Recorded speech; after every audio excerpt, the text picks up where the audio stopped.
trezit în toiul nopții cu o frică atât de intensă încât nici măcar nu mai puteai să respiri?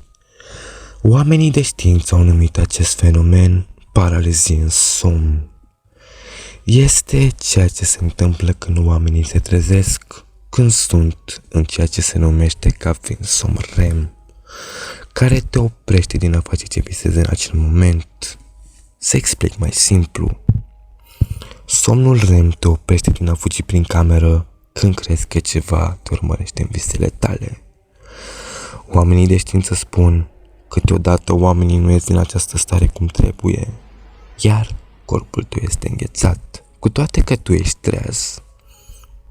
Diferite culturi din jurul lumii au asociat acest fenomen cu demoni, diferite feluri de spirite malefice, chiar și extraterestri în vremurile moderne. Dar oamenii nu știu că în acele basme și povești există un sâmbure de adevăr. Există ceva care te trezește, apoi te îngheață în mijlocul nopții. Probabil că și tu ai avut o asemenea experiență. Începe de când ești tânăr, de obicei de îndată ce poți vorbi. În mod normal, nu poți să-ți aduci aminte când te vede prima dată, dar părinții tăi o să-ți spună, îți vor povesti când erai mic și te trezeai plângând, zicând că este un monstru în dulapul tău, dar era doar un vis. Iar ei te-au pus în pat din nou. Cu cât înaintezi în vârstă, nu mai pleci din cameră. Știi că părinții nu te vor crede. Nu întotdeauna vezi creatura, dar știi că este acolo. Te privește din oricare colț întunecat. Câteodată stă sub patul tău, arătându-și brațele doar îndeajuns de mult încât să le vezi în colțul ochiului.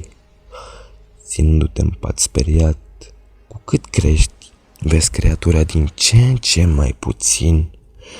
Nu ai idei cum arată încă, dar observi ceva ce te privește din întuneric.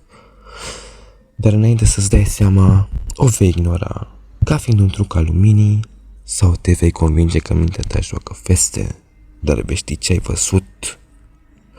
Doar când nu vei crede, vei vedea. Va fi în mijlocul nopții și te vei trezi, cel mai probabil dintr-un coșmar sau din neputința de a dormi la loc. Te vei sfârcoli în pat sau te vei uita sub el ca să-l vezi. Atunci îl vei vedea. Este uman, complet gol, cu piele roșie. Unii au spus că este umedă, de parcă creatura secretă un fel de lichid roșu, sau este deja plină de sânge. Vei paraliza când vei vedea creatura. Va zâmbi cel mai sălbatic zâmbet pe care îl vei vedea în viața ta, cu două rânduri de dinți perfect albi, foarte umani. Creatura nu vorbește, nici nu se mișcă, dar tu nu poți face nimic, nu poți să fugi. Te vei ascunde sub pătură, nu poți țipa, iar câteodată abia poți respira. După ceea ce pare ca fiind o eternitate, creatura se va urca la marginea patului și va sta acolo până adormi. Nu te atinge, nici nu încearcă, dar continuă să se uite la tine, câteodată cluntănind încet. Nu te vei putea uita la zâmbetul acela de maniac. Va spune doar două cuvinte în cea mai infernală voce. Dormi bine. Surprinzător, vei adormi după asta și nu-l vei mai vedea vreodată.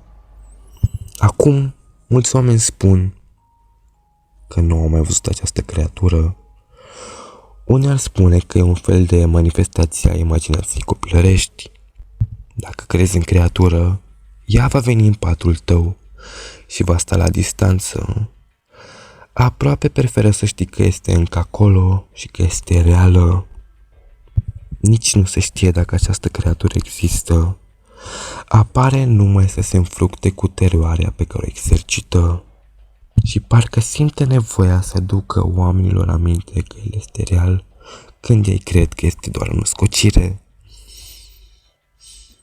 Nu se știe de ce omul roșu, așa cum l-au numit unii, face ceea ce face, dar victimele sale știu că este real și că este acolo, vânând următoarea sa victimă.